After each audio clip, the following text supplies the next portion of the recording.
Education അക്കാദമിയുടെ ഒരു പുതിയ വീഡിയോയിലേക്ക് സ്വാഗതം. ഇന്ത്യൻ ഭരണഘടനയിലെ പൗരന്റെ മൗലികാവകാശങ്ങളും കടമകളും, ദേശീയ ചിഹ്നങ്ങൾ, ദേശീയ പതാക, ദേശീയ ഗീതം, ദേശീയ ഗാനം എന്നിവയോടൊപ്പം മനുഷ്യാവകാശ കമ്മീഷൻ, വിവരാവകാശ കമ്മീഷനുകൾ എന്നിവയെക്കുറിച്ചുള്ള പ്രധാന ചോദ്യോത്തരങ്ങളാണ് ഈ വീഡിയോയിൽ നമ്മൾ നോക്കുന്നത്. അപ്പോൾ ഇനി വരുന്ന പരീക്ഷകൾക്ക് മാർക്ക് ഉറപ്പിക്കാനായിട്ട് വീഡിയോ മുഴുവനായിട്ട് കാണാൻ ശ്രമിക്കുക. ചോദ്യങ്ങളിലേക്ക് കടക്കാം.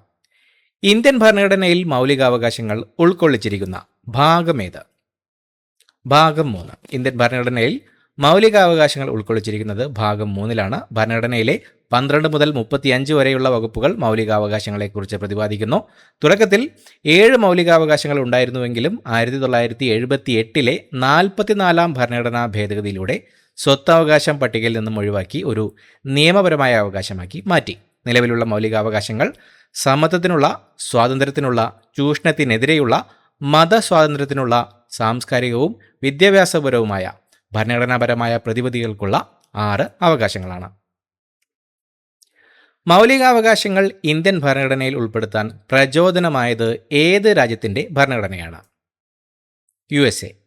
മൗലികാവകാശങ്ങൾ ഇന്ത്യൻ ഭരണഘടനയിൽ ഉൾപ്പെടുത്താൻ പ്രചോദനമായത് അമേരിക്കൻ ഭരണഘടനയാണ്. ഇംഗ്ലണ്ടിലെ മാഗ്ന കാർട്ടയിൽ നിന്ന് പ്രചോദനം ഉൾക്കൊണ്ടാണ് US ഭരണഘടനയിൽ പൗരന്മാർക്കായി ബിൽ ഓഫ് റൈറ്റ്സ് ഉൾപ്പെടുത്തിയത്. രാജാവിൻ്റെ അധികാരം പരിമിതപ്പെടുത്തുന്ന പ്രഭുക്കന്മാരുടെ കരാറായിരുന്ന മാഗ്ന കാർട്ടയിൽ നിന്നും വ്യത്യസ്തമായി US മാതൃക ഓരോ പൗരനും ആധുനികവും നിയമപരമായി നടപ്പിലാക്കാവുന്നതുമായ അവകാശങ്ങൾ നൽകി. മൗലികാവകാശങ്ങൾക്ക് പുറമെ സ്വതന്ത്ര ജുഡീഷ്യറി, ജുഡീഷ്യൽ റിവ്യൂ, പ്രസിഡന്റിനെ ഇംപീച്ച് ചെയ്യാനുള്ള അധികാരം, ഉപരാഷ്ട്രപതി പദവി തുടങ്ങിയ ആശയങ്ങളും അമേരിക്കൻ ഭരണഘടനയിൽ നിന്ന് ഇന്ത്യൻ ഭരണഘടന രൂപീകരിക്കുമ്പോൾ കടമെടുത്തിട്ടുണ്ട്.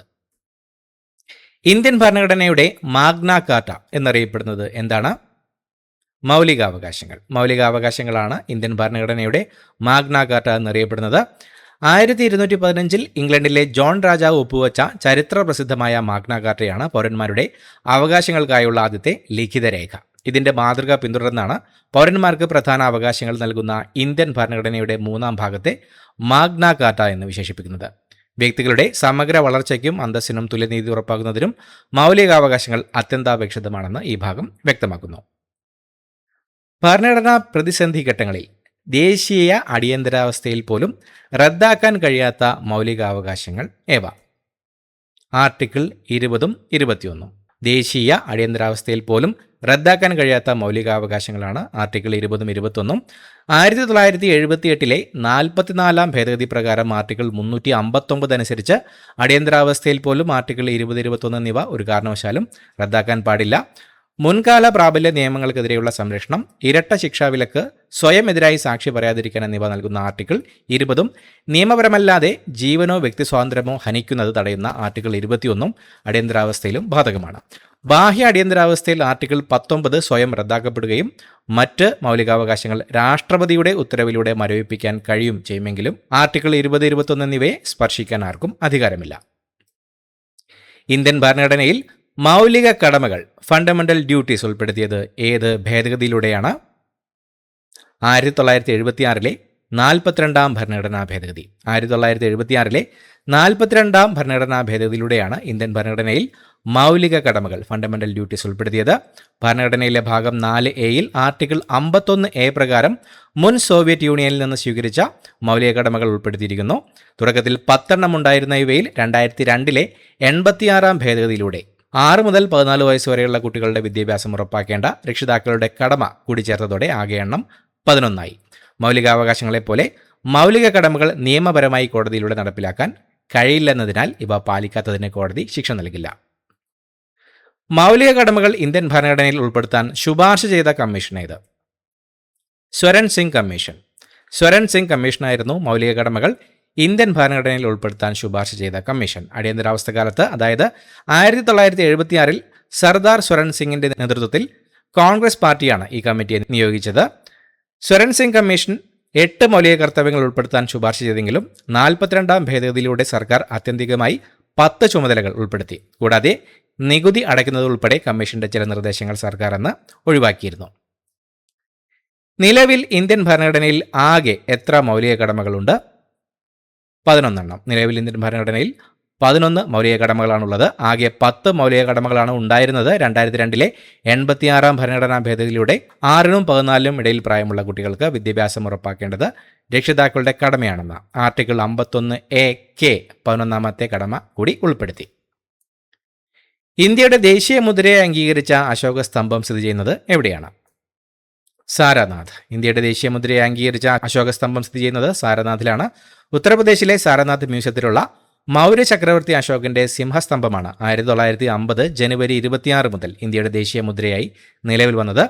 മുണ്ഡകോപനിഷത്തിൽ നിന്ന് സ്വീകരിച്ച സത്യമേവ ജയതേ എന്ന് ദേവനാഗരി ലിപിയിൽ അടിഭാഗത്തിൽ ആലേഖനം ചെയ്തിരിക്കുന്ന ഈ മുദ്രയുടെ പീഠത്തിന് മധ്യത്തിൽ ധർമ്മചക്രം, അശോകചക്രവും ഇരുവശങ്ങളിലായി കാള, കുതിര എന്നിവയുടെ രൂപങ്ങളും കൊത്തിവെച്ചിട്ടുണ്ട്. ഇന്ത്യയുടെ ദേശീയ ഗാനമായ ജനഗണമന രചിച്ചത് ആരാണ്? രവീന്ദ്രനാഥ് ടാഗോർ. രവീന്ദ്രനാഥ് ടാഗോറാണ് ഇന്ത്യയുടെ ദേശീയ ഗാനമായ ജനഗണമന രചിച്ചത്. 1950 ജനുവരി 24 ഭരണഘടനാ നിർമ്മാണ സഭ ജനഗണമനയെ ഇന്ത്യയുടെ ദേശീയ ഗാനമായി, നാഷണൽ ആന്തമായി ഔദ്യോഗികമായി അംഗീകരിച്ചത്. ദേശീയ ഗാനം മുഴുവനായി ആലപിക്കാൻ 52 സെക്കൻഡാണ് ഔദ്യോഗികമായി നിശ്ചയിച്ചിട്ടുള്ള സമയം.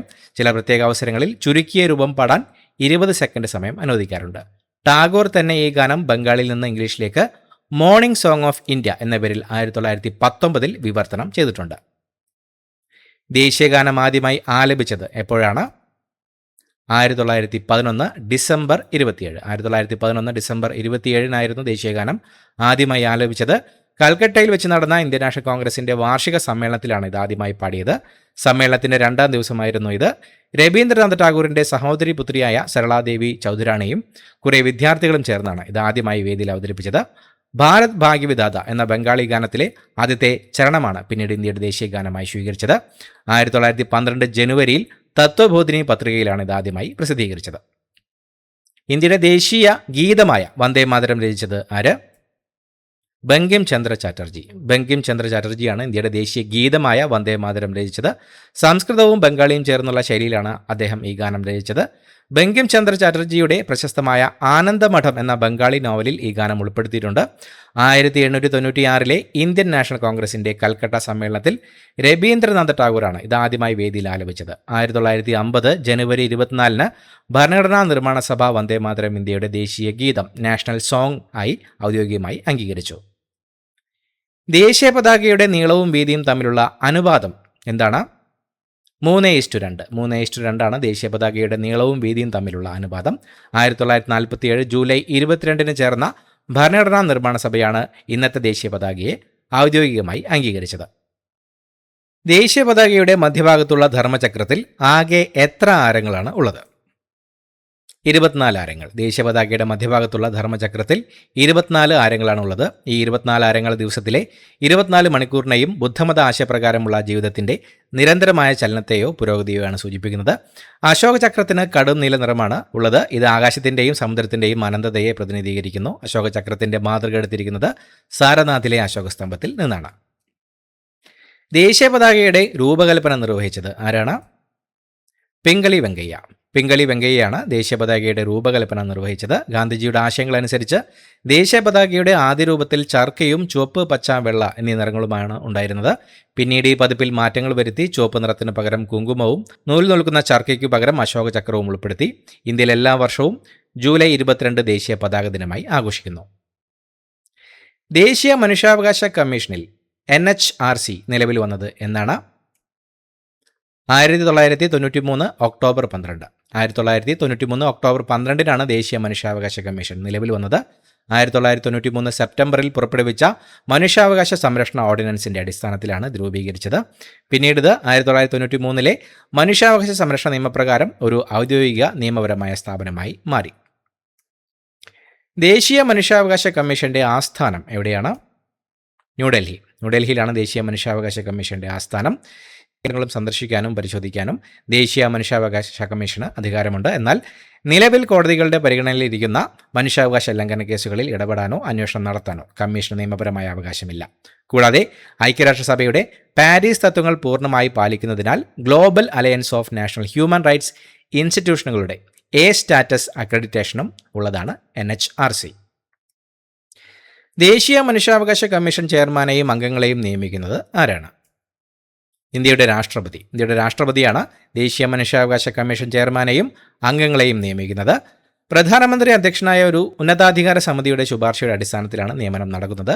സമിതിയിലെ അംഗങ്ങൾ പ്രധാനമന്ത്രി ചെയർമാനും ആഭ്യന്തരമന്ത്രി, ലോക്സഭാ സ്പീക്കർ, ലോക്സഭയിലെ പ്രതിപക്ഷ നേതാവ്, രാജ്യസഭയിലെ പ്രതിപക്ഷ നേതാവ്, രാജ്യസഭാ ഉപാധ്യക്ഷൻ എന്നിവരാണ്. ദേശീയ മനുഷ്യാവകാശ കമ്മീഷൻ ചെയർമാന്റെ കാലാവധി എത്ര വർഷമാണ്? 3 വർഷം അല്ലെങ്കിൽ 70 വയസ്സ് തികയുന്നത് വരെ. 3 വർഷം അല്ലെങ്കിൽ 70 വയസ്സ് തികയുന്നത് വരെയാണ് ദേശീയ മനുഷ്യാവകാശ കമ്മീഷൻ ചെയർമാന്റെ കാലാവധി. 2019 മനുഷ്യാവകാശ സംരക്ഷണ ഭേദഗതി നിയമപ്രകാരം ചെയർമാന്റെയും അംഗങ്ങളുടെയും കാലാവധി 5 വർഷത്തിൽ നിന്ന് 3 വർഷമായി കുറയ്ക്കുകയും വീണ്ടും നിയമനത്തിന് അർഹത നൽകുകയും ചെയ്തു. സുപ്രീം കോടതിയുടെ മുൻ ചീഫ് ജസ്റ്റിസോ ജഡ്ജിയോ ആയിരുന്ന വ്യക്തിക്ക് NHRC ചെയർമാനാകാം. സുപ്രീം കോടതി ജഡ്ജിമാർക്ക് പുറമെ ഹൈക്കോടതി മുൻ ചീഫ് ജസ്റ്റിസുമാരെയും കമ്മീഷൻ അംഗങ്ങളായി നിയമിക്കാൻ 2019 ഭേദഗതി വ്യവസ്ഥ ചെയ്യുന്നുണ്ട്. വിവരാവകാശ നിയമം right to information act Indian parliament പാസാക്കിയ വർഷമേത്? 2005. 2005 വിവരാവകാശ നിയമം ഇന്ത്യൻ പാർലമെന്റ് പാസാക്കിയത്. 2005 ജൂൺ 15 നിയമത്തിന് രാഷ്ട്രപതിയുടെ അംഗീകാരം ലഭിക്കുകയും ഔദ്യോഗികമായി 2005 ഒക്ടോബർ 12 മുതൽ നിയമം രാജ്യത്തുടനീളം ജമ്മു കശ്മീർ ഒഴികെ പിന്നീട് ആർട്ടിക്കിൾ 370 റദ്ദാക്കിയതോടെ അവിടെയും ബാധകമായി നിലവിൽ വരികയും ചെയ്തു. കേന്ദ്ര വിവരാവകാശ കമ്മീഷനിൽ മുഖ്യ വിവരാവകാശ കമ്മീഷണർ ഉൾപ്പെടെ ആകെ എത്ര അംഗങ്ങളിൽ കവിയാൻ പാടില്ല? 10 കവിയാൻ പാടില്ല. കേന്ദ്ര വിവരാവകാശ കമ്മീഷനിൽ മുഖ്യ വിവരാവകാശ കമ്മീഷണർ ഉൾപ്പെടെ ആകെ 10 അംഗങ്ങളിൽ കവിയാൻ പാടില്ല. ഒരു മുഖ്യ വിവരാവകാശ കമ്മീഷണറും പരമാവധി 10 മറ്റ് കമ്മീഷണർമാരുമുള്ള ഈ കമ്മീഷനിലെ അംഗങ്ങളെ പ്രധാനമന്ത്രി, ഒരു കേന്ദ്ര ക്യാബിനറ്റ് മന്ത്രി, ലോക്സഭയിലെ പ്രതിപക്ഷ നേതാവ് എന്നിവരടങ്ങുന്ന സമിതിയുടെ ശുപാർശ പ്രകാരം പ്രസിഡന്റാണ് നിയമിക്കുന്നത്. മുമ്പ് 5 വർഷമായിരുന്ന ഇവരുടെ കാലാവധി 2019 ഭേദഗതി പ്രകാരം കേന്ദ്ര സർക്കാർ വിജ്ഞാപനം ചെയ്യുന്ന കാലയളവായി മാറ്റിയിട്ടുണ്ടെങ്കിലും പരമാവധി 65 വയസ്സുവരെയാണ് ഇവർക്ക് പദവിയിൽ തുടരാൻ സാധിക്കുന്നത്. ഇത്രയുമാണ് ചോദ്യങ്ങൾ. പുതിയൊരു വീഡിയോയുമായി വീണ്ടും കാണാം. Thank you so much for watching. Have A nice day.